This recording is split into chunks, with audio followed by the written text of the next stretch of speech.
You may not be aware, but I made a trend following documentary a while back. A very interesting experience, timeless in my heart of hearts. But as we all know, time marches on. Or does it? Let me share something about how this film came to be and see how it applies to today. The film that I made went into pre-production, I think in '06. It was officially released in '09. In fact, the last edit for the film was March of '09, and that was for the Great Recession, the equity market bottoms. And what I did across the film was, and some of you may know this, was to interview some of the great trend-following traders, from Larry Hite to David Harding, other people like Nobel winners, Vernon Smith, Harry Markowitz.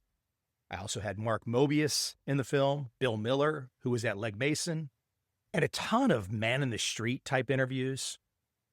I traveled from Europe to America to Asia.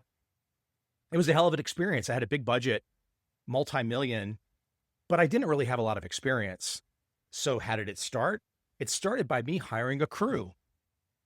And if you have a budget and you have an idea and you're the producer, which is what I was, the first thing you need is a director.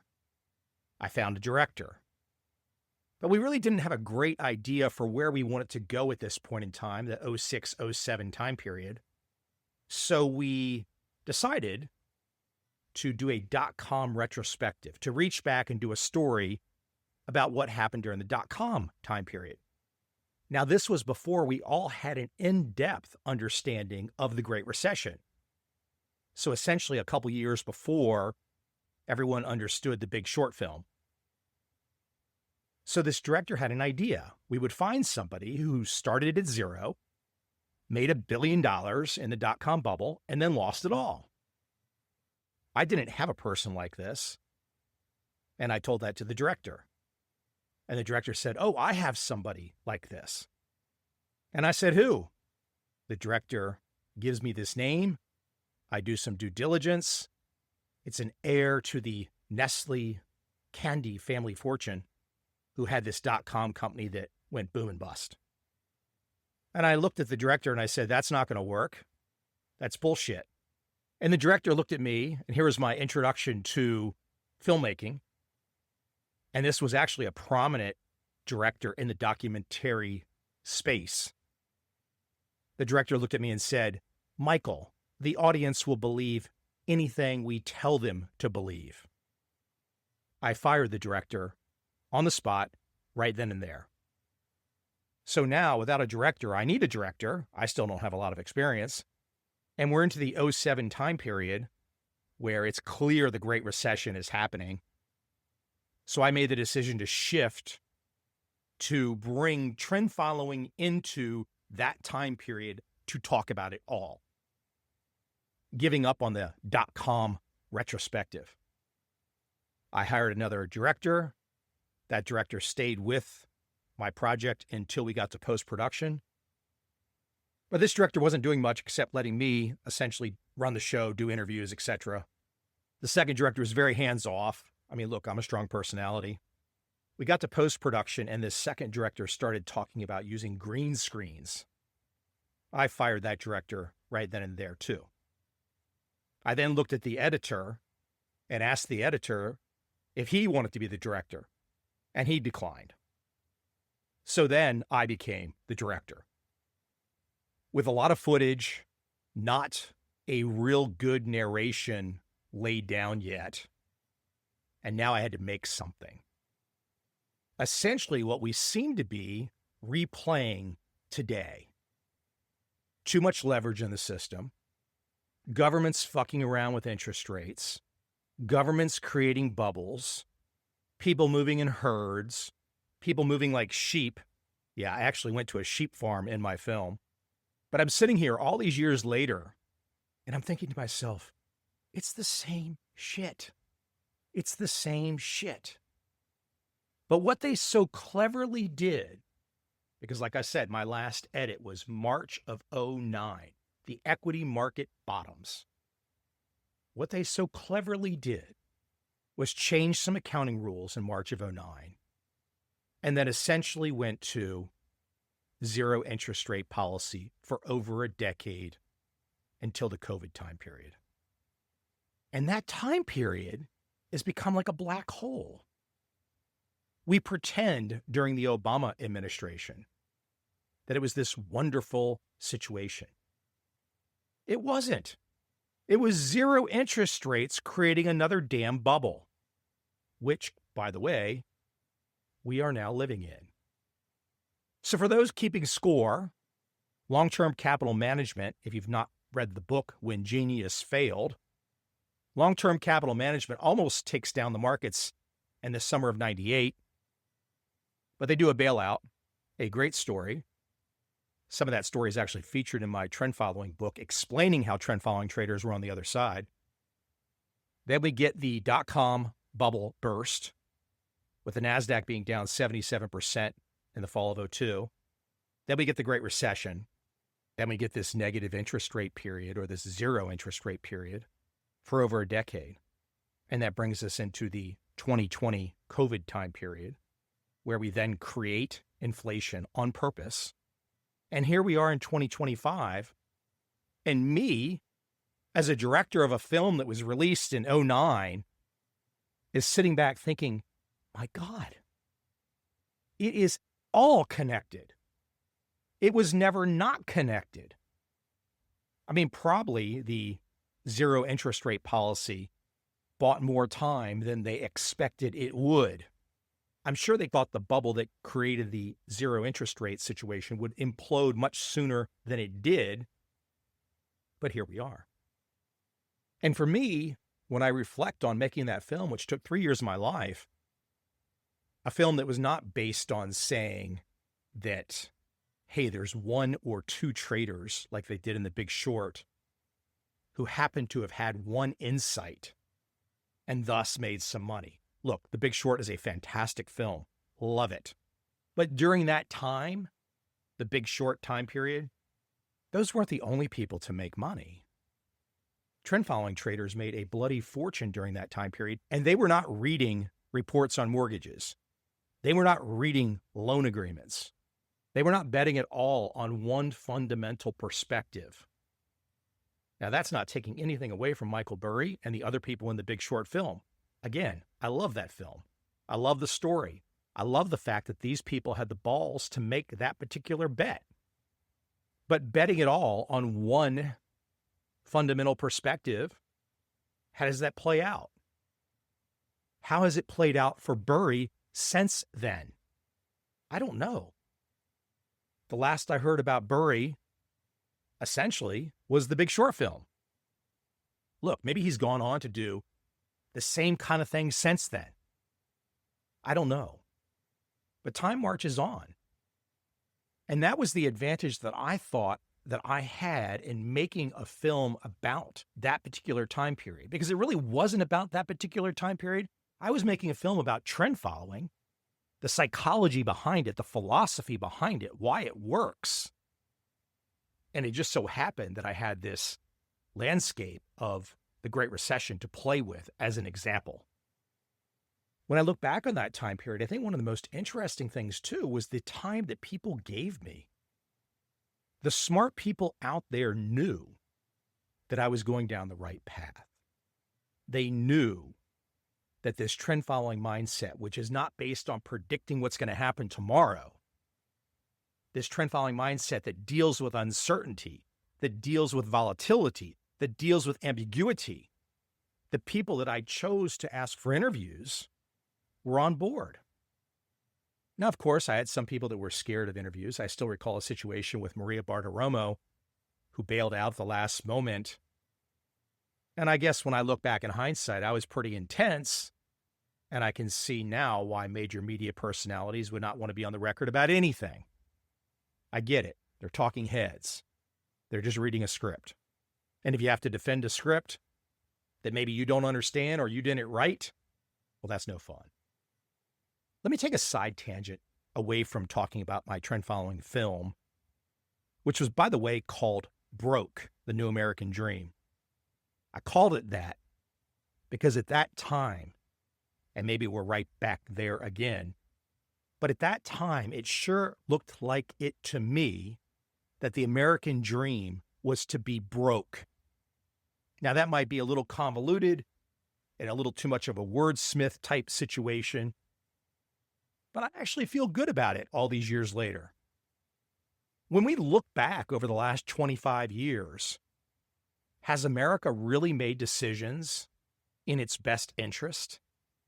Has America really made decisions to not be broke? No. The American dream, ultimately, it wants to be broke. So maybe that wasn't the best title in the world, but damn it, it still makes a lot of sense to me. Broke, the new American dream. But a quick side tangent. I want to talk about the funding of movies and venture capital and trend following. There's a guy out there named Jason Blum. He makes films. Typically, he's made these films for a small amount of money, $1 million for a film, and let's say 9 out of 10 fail. But number 10 makes $100 million. What's the difference between that and venture capital? A venture capitalist like Mark Andreessen, he makes 20 bets, 19 of them fail, and one of them is Meta or Google or something. Now, I'm sure you can see where I'm going with this if you know something about trend following. Trend following is the same damn way. You make a bunch of bets with trend following, and some are going to win a smaller percentage of your total bets, and then you're going to have a bunch of small losses. So whether it's the financing of a film, whether it's venture capital, whether it's trend following, the idea is this: we don't know what's going to happen. We can't predict what's going to happen. So we make bets. And many of these bets fail. But they don't fail enough to kill us. So we keep making bets, though. And then 1 or 2 or 3 or whatever number of bets bring in the good luck, bring in the good fortune.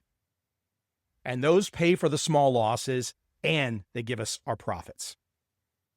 It's the same mindset. Financing a film, venture capital, trend following. Now, I posted something the other day on X about what trend following is not. Because so many people get caught up in the idea of patterns and squiggly lines on charts and all this other bullshit. Now, one poor dude could not help himself. He had to reply in a way where it looked like he was agreeing with me, but he started talking about cycles. Now, if you're funding a film or you're funding venture capital like I talked about, where does cycle play a role?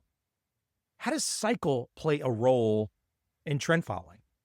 What the fuck is a cycle? I mean, we could think about parallels to the current situation today. I made one by talking about my film. That doesn't mean everything's going to shake out exactly like it has in the past. We have no idea. That's the whole damn point. We don't know. You can't know. So if somebody says we're in the middle of XYZ cycle, I want to know exactly how they bet off that.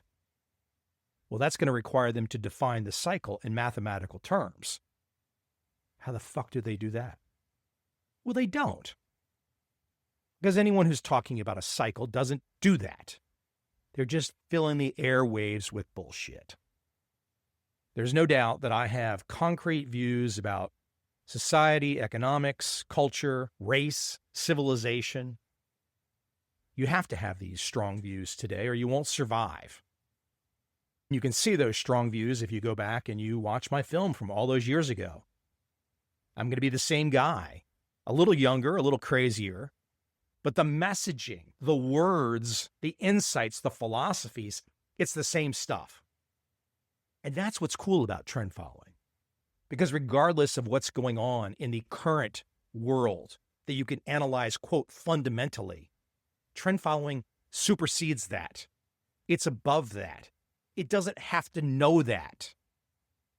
Yeah, it's always been interesting as a trend following guy to reach back and use all these great stories along with trend following performance to show how trend following works.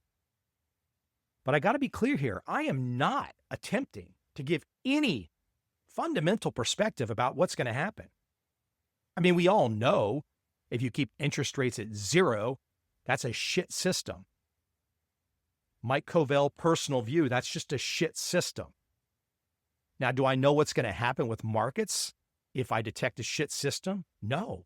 I'm not making bets on my view of it being a shit system. I'm making bets based on how is a market moving. That's it. So if you do happen to see my film and you do happen to glean some trend following insight from it, don't get lost in that particular time period. It's just an example.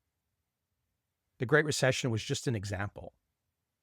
Trend following marches on regardless of any one example. It marches on throughout history. That's what's so damn cool about it. You have so many people making their bread and butter, attempting to tell you what's going to happen tomorrow. And I stumbled into this world that doesn't do that. And I got to tell you, it's a hell of a lot more peaceful. It's a hell of a lot more relaxing. I was pretty intense last week, and that hasn't changed. It's a shit system, and it doesn't look like it's doing very damn good right now. There are generations in America that have blood on their hands. There's no doubt. Blood on their hands from creating these foreign wars, blood on their hands from making sure only one generation in America got lots of money, the boomers. So there's no guarantee about what's going to happen next. I sure as hell can't make a prediction. But I just want to share a little bit today about the experience of using stories at various points in time to explain trend following. And I feel damn lucky to have had the chance to make a film like that. If you ever get the opportunity, and really the opportunity comes down to what do you want, but having to put down on video, so to speak, a story and deliver it, it's an experience you will never forget. So if you get that opportunity, take it every time. And as I go out today, I want to read something from Nietzsche that adds to my episode last week. A brief quote. There is a point in the history of society when it becomes so pathologically soft and tender that, among other things, it sides with even those who harm it, criminals, and does this quite seriously and honestly. You know, I felt that way making that film all those years ago. I feel that way right now today. So there's always going to be two sides of all of us. The side that has to put ourselves in the position to make money, for example, using a trend following strategy, and the side of us that has to be a human in civilization, thinking and acting.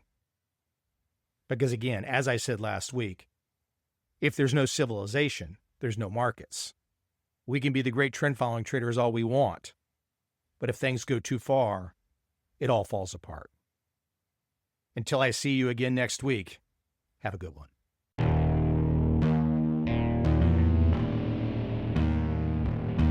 I see a time when those awake will understand how to make money in up, down, and surprise markets. Whether new trader or experienced, college student or financial advisor, protecting against a crash or just trying to make a lot of money, trend following offers everyone an answer in uncertain times. To get started immediately, send me an email, michael@covel.com. I will send you the right trend following steps to take along with my free video. But if you want to buy and hold, trust the government and trust Wall Street, this is absolutely not for you.